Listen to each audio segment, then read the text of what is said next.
कक्षा से इलेक्ट्रॉन आसानी से चले जाते हैं और वह कक्षा समाप्त हो जाती है।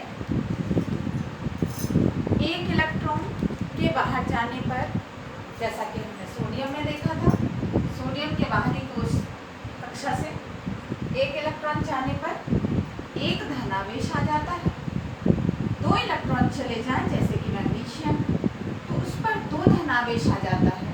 यदि उसकी बाह्यतम कोश से, बाहरी कक्षा से तीन इलेक्ट्रॉन बाहर चले गए तो उस पर धन 3 आ जाता है, जैसे कि एल्यूमिनियम। तो बाहरी कक्षा से इलेक्ट्रॉन क्या जाते ही हैं या बाहरी कक्षा में एक्स्ट्रा इलेक्ट्रॉन आते भी हैं? तो इसके लिए सबसे पहले तो हम बता दें कि जो बाहरी कोश होता है, चाहे वो हाइड्रोजन का हो जिसका कि पहली कक्षा ही बाहरी है, लिथियम जिसकी दूसरी कक्षा बाहरी है, बेरिलियम दूसरी कक्षा बाहरी है, बोरॉन दूसरी कक्षा बाहरी है, कार्बन दूसरी कक्षा बाहरी है, अभी आपने बनाया होगा सबका स्ट्रक्चर। सोडियम तीसरी कक्षा बाहरी है, मैग्नीशियम तीसरी कक्षा बाहरी है, एल्यूमिनियम तीसरी कक्षा बाहरी है। जो भी सबसे बाहर वाली कक्षा, नाभिक के सबसे नाभिक फिर कक्षा, और यदि वो बाहरी कक्षा है तो बाहरी कक्षा, उसको अपन संयोजी कोश के नाम से भी जानेंगे। संयोजी कोश। और संयोजी कोश से निकलने वाले इलेक्ट्रॉन, संयोजी कोश से निकलने वाले इलेक्ट्रॉन संयोजकता कहलाएंगे। जैसे कि सोडियम प्लस, मैग्नीशियम +2, एल्यूमिनियम +3। तो हम बोल सकते हैं कि सोडियम की संयोजकता 1, मैग्नीशियम की 2 और एल्यूमिनियम की 3 है। आपने संरचना बनाई होगी फ्लोरीन की, फ्लोरीन जिसकी परमाणु संख्या 9।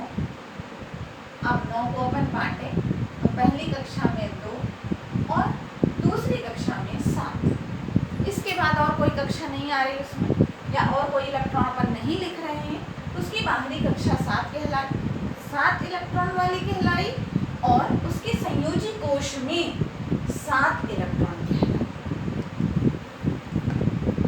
संयोजी कोश में उपस्थित इलेक्ट्रॉन, संयोजी कोश में उपस्थित इलेक्ट्रॉन उस परमाणु की संयोजकता भी कहलाती है।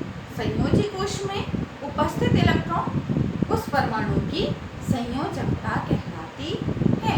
यह परिभाषा आप लिख लेंगे, मैं बोल रही हूँ, आप सुन के और लिख सकते हैं। तो आपने देखा कि संयोजी कोश यानी कि बाह्यतम कोश में उपस्थित इलेक्ट्रॉनों की संख्या उस परमाणु की संयोजकता कहलाती है। अब सवाल ये उठता है कि बाहरी कक्षा में जैसे कि सोडियम का 1 इलेक्ट्रॉन चला गया, मैग्नीशियम का 2 इलेक्ट्रॉन चला गया, एल्यूमिनियम का 3 इलेक्ट्रॉन चला गया, तो क्या फ्लोरीन के 7 इलेक्ट्रॉन चले जाएंगे? बाहरी कक्षा के इलेक्ट्रॉन क्या सारे चले जाएंगे या बाहर से कोई इलेक्ट्रॉन आएगा भी? तो इस प्रश्न में क्या है कि और फिर क्या हमेशा किसी भी परमाणु या तत्व पर धन आवेश ही आएंगे? तो नहीं। अभी मेरा उद्देश्य है कि आप इतना समझें कि केमिस्ट्री या डीजी लैब की वीडियोस जो आप शिकायत करते हैं कि समझ में नहीं आ रहा, वो आप समझने के लिए बखूबी तैयार हो जाए। यह मेरा मंजिल है। दूसरा, आपका मंजिल तो किसी का डॉक्टर बनना, इंजीनियर बनना, टीचर बनना होगा, बिजनेसमैन, व्यापारी, जो भी। आप इसी प्रकार, ठीक इसी प्रकार जैसे कि हमारे और आपके मंजिल हैं, वैसे ही इन परमाणुओं का भी एक मंजिल होता है। वह मंजिल या गोल या लक्ष्य ये होता है कि उनके बाह्यतम कोश यानी संयोजी कोश या बाह्यतम कोश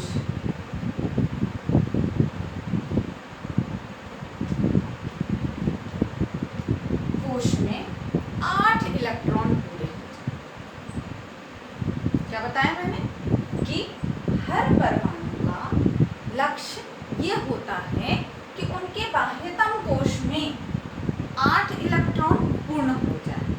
या अगर वो कक्षा छोटी है, जैसे 2 इलेक्ट्रॉन आ सकते हैं, पहली कक्षा है तो 2 इलेक्ट्रॉन, यानी उनके बाह्यतम कोश में इलेक्ट्रॉन पूरे हो जाए। पहली कक्षा है तो 2 पूरे हो जाए, और अन्य कक्षा है तो कम से कम 8 इलेक्ट्रॉन पूरे हो जाएं, ना 8 से कम हो और ना ही 8 से ज़्यादा।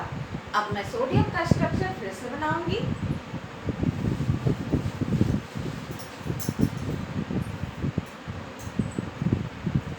सोडियम Na11, पहली कक्षा बीचों बीच नाभिक में प्लस 11 अपन लिख दें, टोटल 23 होता है।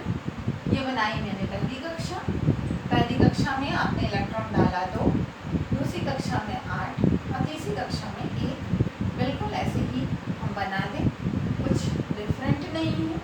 जहाँ डिफरेंट है वो है पोटेशियम कैल्शियम वाला, जो मैंने होमवर्क दिया था, लेकिन उसको मैं अभी इसके बाद बताऊंगी आपको। तो पहली कक्षा 2 और दूसरी कक्षा में 8 इलेक्ट्रॉन, इस तरह से, और तीसरी कक्षा में 1 इलेक्ट्रॉन। जब तक यह इलेक्ट्रॉन यहाँ पर है और इसके चारों ओर घूम रहा है तो इसका कक्षा तैयार है। जैसे ही ये इलेक्ट्रॉन गया वो कक्षा समाप्त हो जाएगी। इस बात को आप बहुत अच्छे से समझ चुके हैं। तो जब तक ये इलेक्ट्रॉन इस कक्षा में है तो इसकी ये बाह्यतम कोश कहलाएगी, और जैसे ही यह कक्षा समाप्त होती है वैसे ही ये वाली कक्षा, इसको समाप्त करते ही ये वाली कक्षा बाहरी हो जाएगी और ये बाह्यतम कोश कहलाएगी। अब आप समझ चुके होंगे कि सोडियम ने अपने 1 इलेक्ट्रॉन को क्यों त्यागा, या आसानी से क्यों जाने दे रहा है, क्यों नहीं ये नाभिक उसको खींच कर रखता है। उसका कारण एक है, वो है अपने बाह्यतम कोश में 8 इलेक्ट्रॉन प्राप्त करना। चूंकि इलेक्ट्रॉन 1 था, आसानी से चला गया, और अब इसकी बाह्यतम कक्षा 8 इलेक्ट्रॉनों वाली हो गई। तो इस प्रकार सोडियम 1 इलेक्ट्रॉन त्याग कर Na+ बनाता है, जिसको कि हम सोडियम आयन बोलते हैं, और यह एक स्थायी आयन होता है। अब हम बात फ्लोरीन की करते हैं। फ्लोरीन जो आप विन्यास आप देख ही रहे हैं, फ्लोरीन का नाभिक यानी कि +9, ये पहली कक्षा जिसमें 2 इलेक्ट्रॉन, और दूसरी कक्षा जिसमें कि 7 इलेक्ट्रॉन, 2, 3, 4, 5, 6 और 7 इलेक्ट्रॉन। क्या यह 7 इलेक्ट्रॉन को त्याग देगा और त्याग कर +7 बनाएगा? तो नहीं। इस नाभिक की पकड़ इन इलेक्ट्रॉनों पर बहुत तेज है। ये दूसरी कक्षा के इलेक्ट्रॉन हैं, इसलिए 8 पूरा करने के लिए यह 1 इलेक्ट्रॉन, बाहर के 1 इलेक्ट्रॉन को किसी के भी द्वारा जो सोडियम ने छोड़ा हुआ है या फिर किसी अन्य तत्व ने छोड़ा हुआ है, उस 1 इलेक्ट्रॉन को वो ग्रहण कर लेता है। ये उसका एक्स्ट्रा इलेक्ट्रॉन जो कि बाहर से है। फ्लोरीन के पहली कक्षा में 2 इलेक्ट्रॉन, दूसरी कक्षा में 7 इलेक्ट्रॉन थे, और 1 इलेक्ट्रॉन उसको बाहर का मिला जो कि बाहर से आया हुआ है। अब हम देखें इसकी फ्लोरीन की बात करें तो फ्लोरीन पर +9 धनावेश की संख्या, +9, ठीक। इलेक्ट्रॉन कितने हैं? तो पहले इलेक्ट्रॉन कितने थे? पहले इलेक्ट्रॉन कितने थे? 2 पहली कक्षा में और 7, तो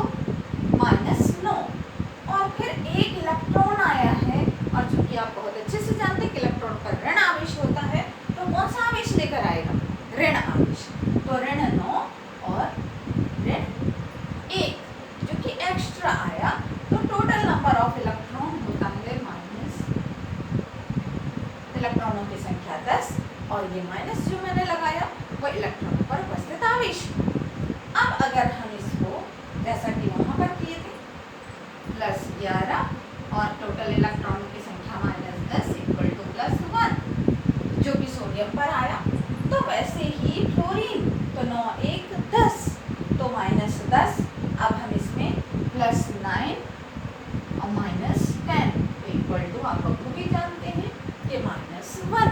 तो ये परिणामी आवेश जो है वह किस पर आ जाएगा, फ्लोरीन पर, और एक इलेक्ट्रॉन ग्रहण करने के पश्चात यह फ्लोरीन परमाणु नहीं फ्लोराइड आयन कहलाएगा, जिसको भी हम F- से F-, अब ये F नहीं है, अब ये F- है, ये Na नहीं है, ये Na+ है।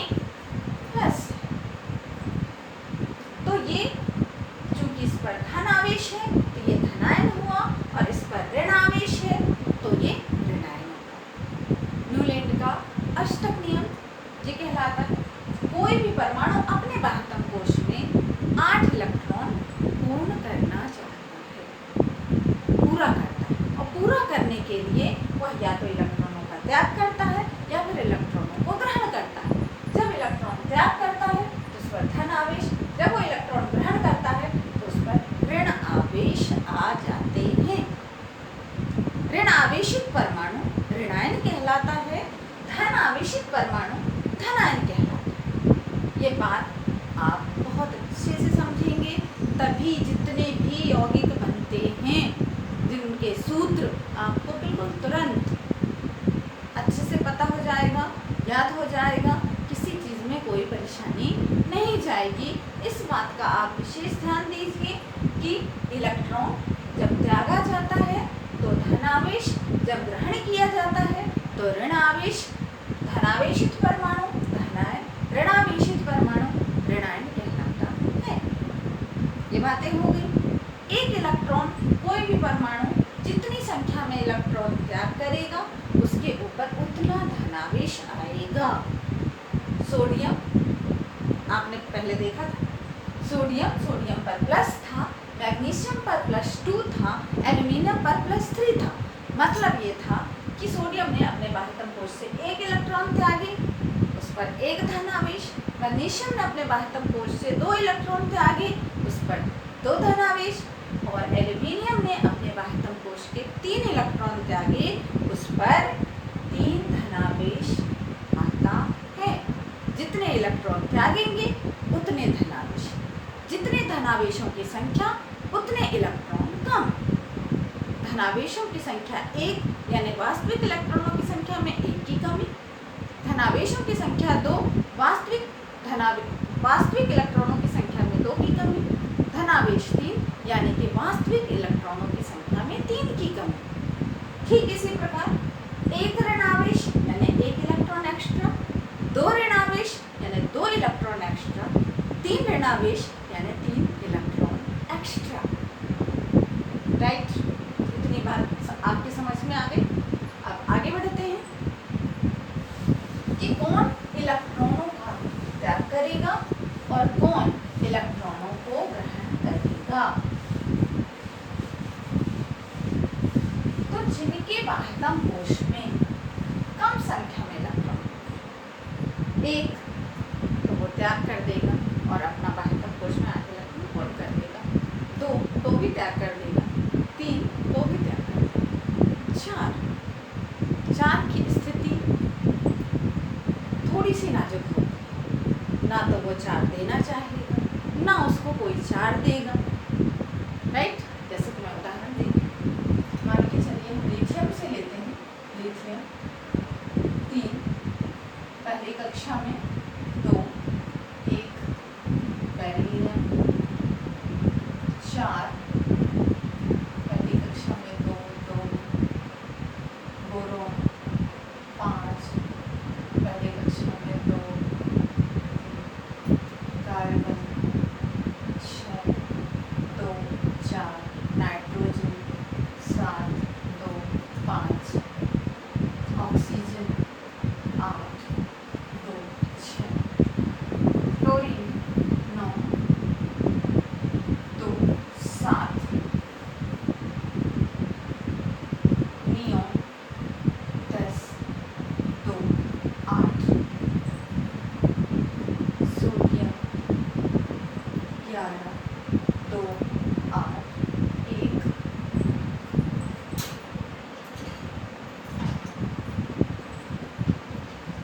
Magnesium 12 2 8 2, aluminium 13 2 8 3, silicon 14 2 8 4, phosphorus 15 2 8 5, sulphur 16 2 8 6, fluorine 17 2 8 7, argon 18 2 8 8। बाह्यतम कोश में उपस्थित इलेक्ट्रॉनों की संख्या आप देख सकते हैं, मैं गोला बना देती हूँ।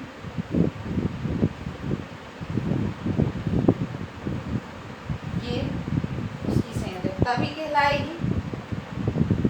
बाह्यतम कोश में, बाह्यतम कोश को संयोजी कोश कहते हैं। बाह्यतम कोश में उपस्थित इलेक्ट्रॉनों की संख्या उसकी संयोजकता कहलाएगी।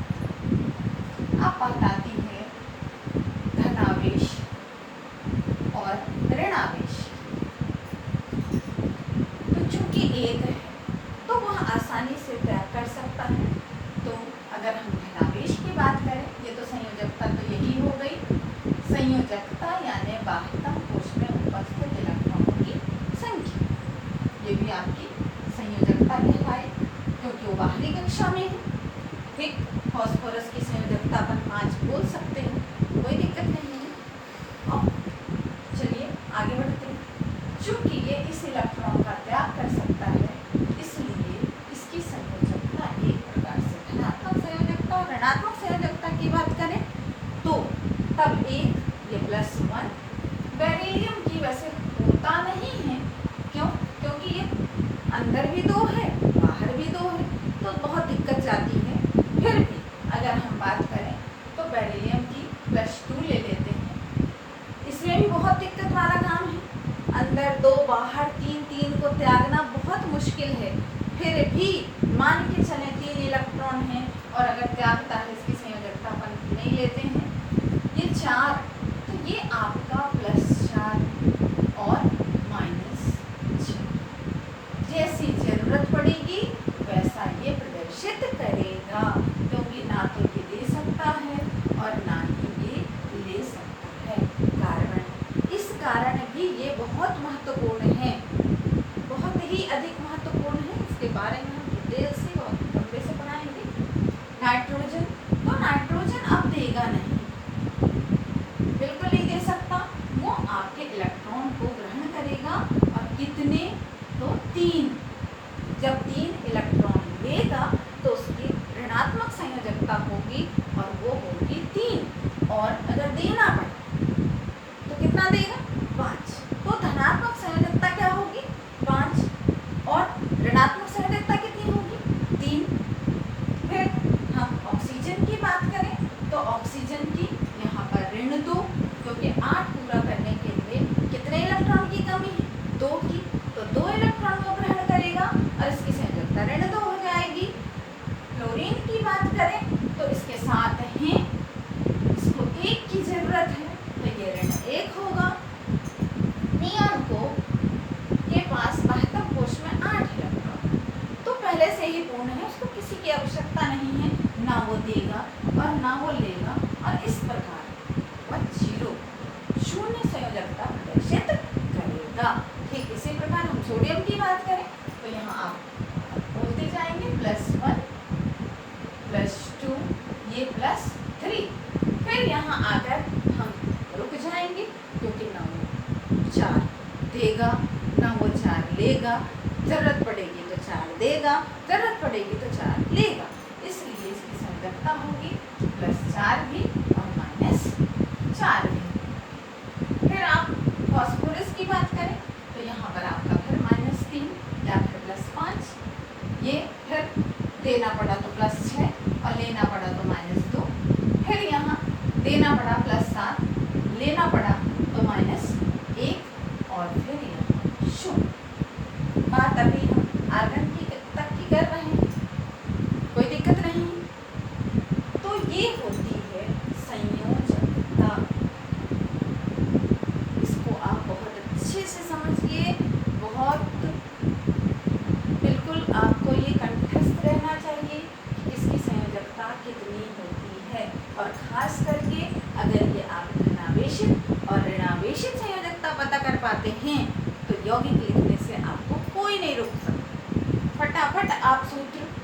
सोडियम क्लोराइड, जिंक ऑक्साइड, ये सारी कैल्शियम कार्बोनेट, यानी इन सब सूत्रों को और उसके बिना केमिस्ट्री में एक कदम भी चलना नामुमकिन है।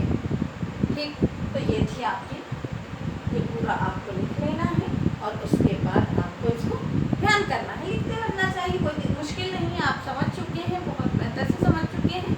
चलिए, अब हमने आपको होमवर्क दिया था पिछले वीडियो में पोटेशियम और कैल्शियम की इलेक्ट्रॉनिक कॉन्फ़िगरेशन, यानी कि इलेक्ट्रॉनिक विन्यास लिखना। तो वो मैं लिखती हूँ, देखते हैं सही होता है या गलत, क्या हमारे बोहर के नियम पर उसका असर होता है, क्या वो पालन करता है उसका कि नहीं। चलिए देखते हैं, कैल्शियम और पोटेशियम।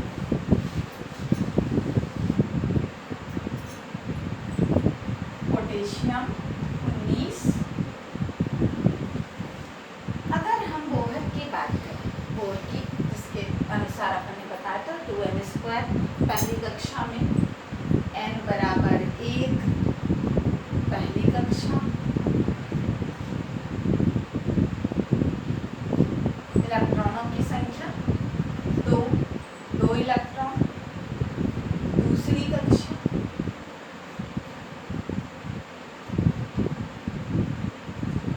n बराबर 2 और इलेक्ट्रॉनों की संख्या 8, तीसरी कक्षा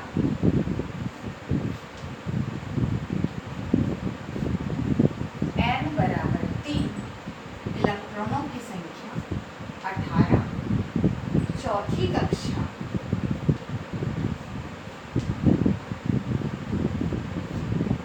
n बराबर 4, बराबर 4 चौको 16 दूनी 32 इलेक्ट्रॉन।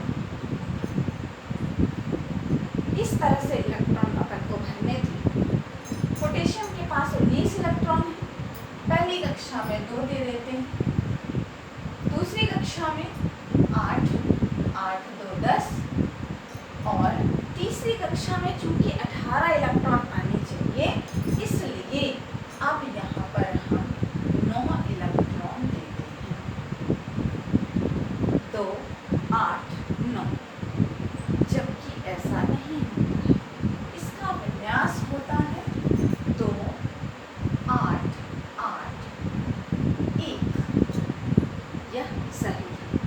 अगर किसी ने 9 लिखा हुआ है तो वो तो लिखेंगे ही, क्योंकि मैंने यही सिखाया था, जबकि सही यह है 2 8 8 और 1।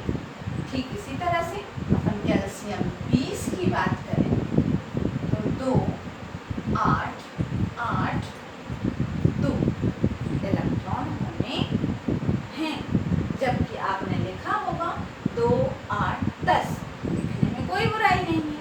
क्यों? क्योंकि तीसरी कक्षा में 18 इलेक्ट्रॉन तक हम भर सकते हैं बोहर के नियम के तहत, लेकिन अब यह चीज जो अलग है, यह क्यों है? तो इसके लिए आपको पढ़ना है ऑफ-बाउ के नियम से इलेक्ट्रॉनिक विन्यास। क्या पढ़ना है? ऑफ-बाउ का